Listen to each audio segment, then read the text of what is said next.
ಹೆಂಗೆ aspiring movie maker ಆದೆ actor ಆದೆ ಅನ್ನೋದ್ರ ಬಗ್ಗೆ ನನಗೆ ಪರ್ಟಿಕ್ಯುಲರ್ ಉತ್ತರ ಅನ್ನೋದು ಗೊತ್ತಿಲ್ಲ. ಬಟ್ ಚಿಕ್ಕವನಿದ್ದಾಗಿಂದ ಅದು ಗೊತ್ತಿರತಕ್ಕಂಥದ್ದು ಒಂದೇ ಒಂದು ಕನಸು, ಒಂದೇ ಒಂದು ಆಸೆ ಏನಪ್ಪ ಅಂತಂದರೆ ನಾನು ಸಿನಿಮಾ ಆ್ಯಕ್ಟರ್ ಆಗಬೇಕು, ಸಿನಿಮಾದಲ್ಲಿ ಬರಬೇಕು ಅನ್ನೋದು. ಆ ಹುಚ್ಚು ನನಗೆ ಬಂದಿದ್ದು ಅಮಿತಾಬ್ ಬಚ್ಚನ್ ಅವ್ರ ಮೂವೀಸ್ ನೋಡಬೇಕಾದ್ರೆ, ಆಮೇಲೆ ಡಾಕ್ಟರ್ ರಾಜ್ಕುಮಾರ್ ಅವ್ರ ಫಿಲ್ಮ್ಸು. ಸೊ ಇದನ್ನೆಲ್ಲ ನೋಡಿ ಎಲ್ಲೋ ಗೊತ್ತಿಲ್ಲದೆ ಅದೊಂದು ಪುಳುಕನ ಉಟ್ಕೊಳ್ಳುತ್ತಲ್ಲ ಸಿನಿಮಾ ಮೇಲೆ ಇರ್ತಕ್ಕಂಥ ಕ್ರೇಜು ಮತ್ತು ಪ್ರೀತಿ. ಇದು ಬಿಟ್ಟು ನಾನು ಯಾವ ಡ್ರೀಮು ಮಾಡಿಲ್ಲ, ಒಂದು ಆಪ್ಷನಲ್ ಪ್ರೊಫೆಷನ್ ಬಗ್ಗೆನೂ ಯೋಚನೆ ಮಾಡಿಲ್ಲ.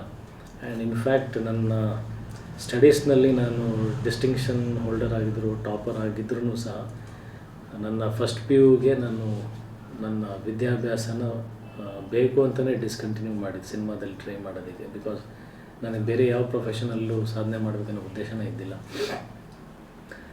ಆ್ಯಂಡ್ ಆ ಕನಸು ಆಸೆ ಇಟ್ಕೊಂಡು ಸಿನಿಮಾ ಇಂಡಸ್ಟ್ರಿಗೆ ಬಂದ ಮೇಲೆ ನನಗೆ ಬಾಲ್ಯದಲ್ಲಿದ್ದಂಥ ಏನು ಪ್ರೀತಿ ಕನಸು ಇತ್ತು ಸಿನಿಮಾ ಮೇಲೆ, ಅದರದ್ದು ಗೌರವ ಅಂತ ಏನು ಹೇಳ್ತಾರಲ್ಲ, ಅದ್ರ ಮೇಲೆ ರೆಸ್ಪೆಕ್ಟ್ ಅನ್ನೋದು ಅದು ಜಾಸ್ತಿ ಆಯಿತು. ಇಂಡಸ್ಟ್ರಿಗೆ ಬಂದು ಇದರಲ್ಲಿ ಸೇರಿಕೊಂಡ ಮೇಲೆ ಈ ಕ್ರಾಫ್ಟ್ ಹೆಂಗೆ ವರ್ಕ್ ಆಗುತ್ತೆ, ಈ ಸಿನಿಮಾಗಳು ಹೆಂಗೆ ಪ್ರೊಡ್ಯೂಸ್ ಆಗುತ್ತೆ, ಸಿನಿಮಾ ಜನರಿಗೆ ಹೆಂಗೆ ತಲುಪಿಸ್ತೀವಿ, ಜನ ಯಾಕೆ ಇಷ್ಟಪಡ್ತಾರೆ, ಜನ ಇದರಿಂದ ಎಷ್ಟು ಮೆಸ್ಮರೈಸ್ ಆಗ್ತಾರೆ, ಎಷ್ಟು ಇನ್ಸ್ಪೈರ್ ಆಗ್ತಾರೆ, ಒಟ್ಟಾರೆ ನಾವು ಜನರನ್ನು ಒಂದೇ ಸಲ ಹಿಡಿದಿಟ್ಟು ಅವರಿಗೆ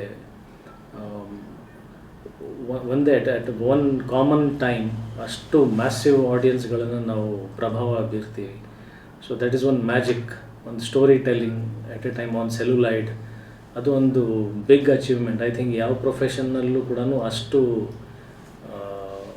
ಸೈಕಾಲಜಿಕಲ್ ಅಥವಾ ಒಂದು ಪರ್ಸ್ನಲ್ ಎಮೋಷ್ನಲ್ ಸ್ಯಾಟಿಸ್ಫ್ಯಾಕ್ಷನ್ ಅನ್ನೋದು ಬಹುಶಃ ಯಾವುದ್ರಲ್ಲೂ ಸಿಗಲ್ಲ. ಬಿಕಾಸ್ ನಿಮ್ಮ ಕ್ರಿಯೇಟಿವಿಟಿನ you make it live on screen and ಬೇರೆಯವರಿಗೂ ಕೂಡ ಅದನ್ನು ಡ್ರೀಮ್ ಮಾಡೋದಕ್ಕೆ ಮತ್ತೆ ಅವಕಾಶ ಮಾಡಿಕೊಡ್ತೀರ. You spread the dream all over. So I think cinema is the greatest magic ever on this world. So ಹಂಗಾಗಿ ಅದ್ರ ಮೇಲೆ ರೆಸ್ಪೆಕ್ಟು ಪ್ರೀತಿ ಜಾಸ್ತಿ ಆಯಿತು.